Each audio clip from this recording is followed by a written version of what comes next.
I once saw this clip on TikTok of a lady talking about how a billionaire with an absolute monopoly on land, employment, and media could make Filipinos poor. Yung very honest and initial reaction ko, natawa lang. I chuckled and remembered Ayn Rand's interview with Phil Donahue that I watched many years ago. Regardless of your personal view of Ayn Rand, which I believe is mostly shaped today by liberal-aligned media and intellectuals, she's not just a philosopher, but also an economist in the truest sense of the word. Halos lahat ng warnings at sinabi niya about capitalism and socialism ay nagkatotoo. Unlike Karl Marx na alam nating the most debunked political and economic philosopher. Going back, that Pinay lady's very naive economic worldview is why we mostly focus on Sara Diskaya and the contractors sa lalong umiinit na issue ng flood control corruption. Sabi ni ate sa viral video, may 8 paraan daw para mapanatiling mahirap ang mga Pinoy at ang pinakauna ay ang pagpondo daw niya if she were the monopolist billionaire in her hypothetical world sa mga politiko. Kung bilyonaryo ako sa Pilipinas na nagmamay-ari ng lupa, trabaho at media, paano ko kayang pananatilihing mahirap ang mga Pilipino? Ito ay 8 paraan. Una, pupondahan ko ang lahat ng mga politiko para maisagawa nila ang mga batas at patakaran na gusto ko. Yep, many greedy contractors actually tried to do that. Remember si Mr. Lawrence Lubiano, owner ng Centerways, na umamin sa pagdinig sa lower house that he donated his personal money amounting to 30 million pesos to Senator and now Senate President Cheese Escudero for the latter's political campaign? Kay Senator Cheese po. Escudero. Senator Cheese Escudero. Yes po. Aside from Senator Escudero, may I know if there have been other candidates for either national or local positions that you gave donations to? Wala na po, Your Honor. But Lubiano is probably just a small fish in her example.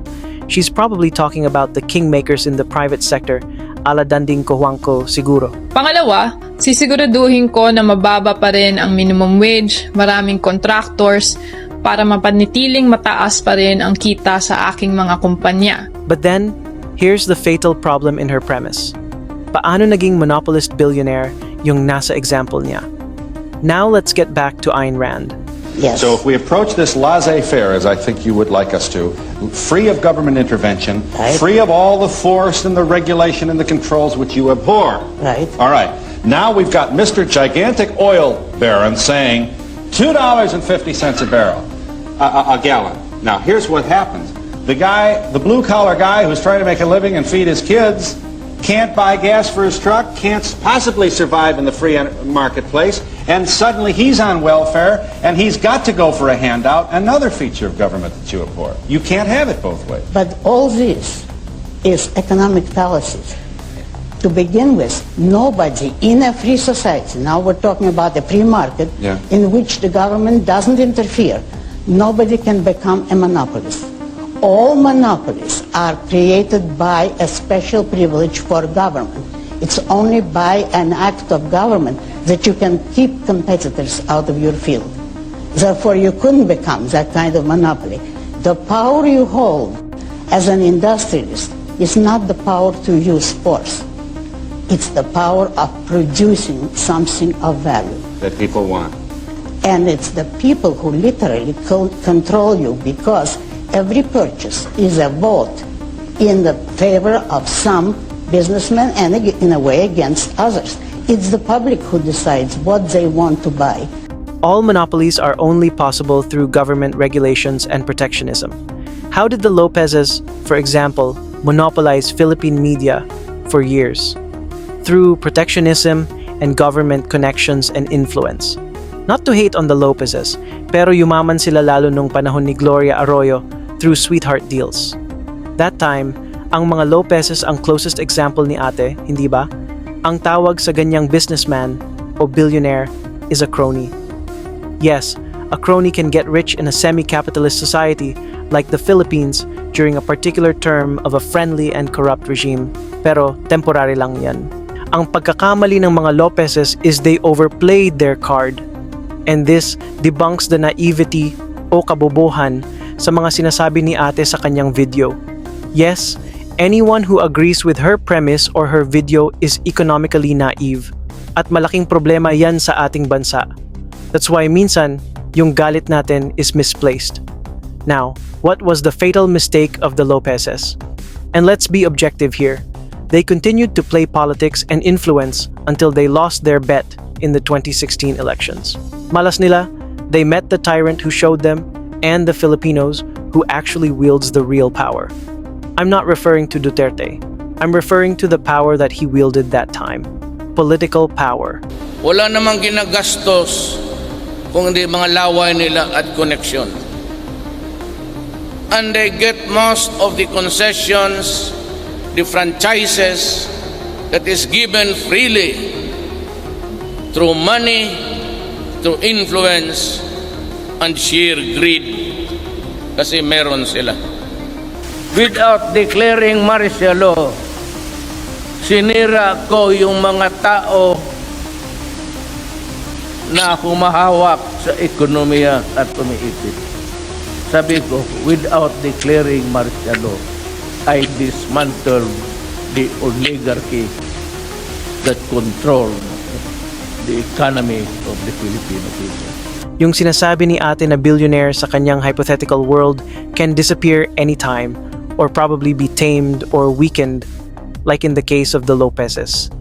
A political tyrant can always create his own cronies or oligarchs. Yan ang ginawa ni Vladimir Putin nung naging president siya mahigit 2 dekada na ang nakaraan. Before becoming president, he was just a former KGB agent floating in post-Soviet Russia's political circles. Some even said he was a mediocre KGB agent waiting for the right opportunity. Pero sino yung tumulong kay Putin na maging successor ni Boris Yeltsin? Isang malapit na financier ni Yeltsin, the first post-Soviet president.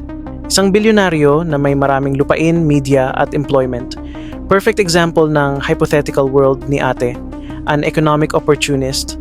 His name was Boris Berezovsky. From car salesman to Kremlin kingmaker to billionaire political exile, Boris Berezovsky is widely credited in part for saving Boris Yeltsin's political skin thanks to his support from his media interests. He seemed to play a key role in nearly every crucial scene in the roller coaster drama of post-Soviet Russia. Like the other oligarchs, he amassed his fortune from the privatization of state enterprises. Rewarded with a seat on Yeltsin's National Security Council, he helped implement the peace deal that ended Russia's first war with rebels in the Chechnya region. Like any other opportunist, akala niya magiging puppet lang niya si Putin. Kasi nga naman, pinunduhan niya si Putin at pinabango gamit ang kanyang media. Tahimik kasi si Putin, not noisy or ambitious looking, kaya siya ang pinili ni Berezovsky to replace or pumalit kay Yeltsin. The Communist Party leader Gennady Zyuganov once compared Berezovsky to Rasputin, the wild-eyed monk and mystic who wielded influence over the family of the last Russian Tsar. Many say he played a key role in plucking Vladimir Putin out of obscurity and orchestrating the appointment of the former KGB officer as acting president in 1999. But within a year, things began to fall apart. The once close allies became fierce critics of each other, which led Berezovsky to seek political asylum in London. Again, siya yung perfect billionaire example sa pambobong idea ni ate. Pero viral yung video kasi nga, milyon-milyong Pinoy ang may kaparehong pag-iisip, usually anti-capitalist mentality. Pero once na naging president si Putin, he made it clear. He could not be manipulated by anyone. Boris Berezovsky and the political bankrollers who helped him rise tried to punish him, only to get destroyed. Yep, anong sabi natin kanina? He who wields political power holds the power to destroy. If political power can destroy, it can also create. So what did Putin do? He destroyed the post-Soviet oligarchs and replaced them with his own. Why? Because he needed his own oligarchs to run the media, oil, and other industries. At yung mga oligarchs na to, they can come and go. Any Russian oligarch who defied Putin or went astray either ended up dead, hiding, or in a gulag and had their wealth seized by the Russian government. On July 28, 2000, Putin gathered the top 20 oligarchs and made it clear to them that they had no more political influence. Putin would let these oligarchs keep their companies and their money, but only if they stayed loyal to him, and the people ate it up. Putin would be the one to choose who became rich and who lost everything. So he started putting his friends, high-ranking military officers, and key government officials in charge of all of Russia's biggest businesses. Siguro si Putin ang isa sa mga idol ni Digongyo Duterte?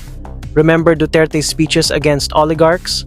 Sabi ko, without declaring martial law, I dismantled the oligarchy that control the economy of the Filipino people.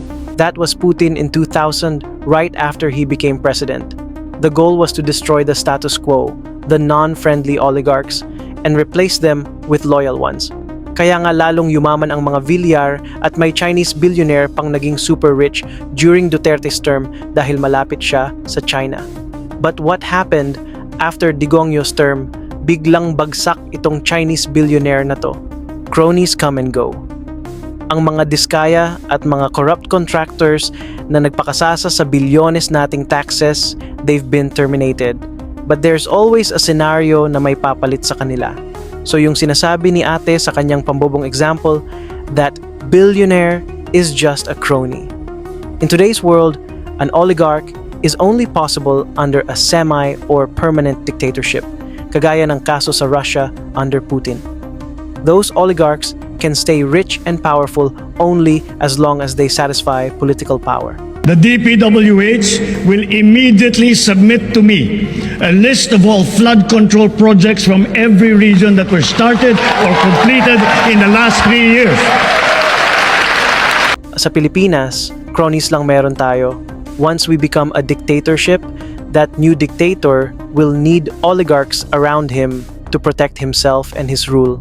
Kaya yung sinasabi ni ate, it only exists in her small brain.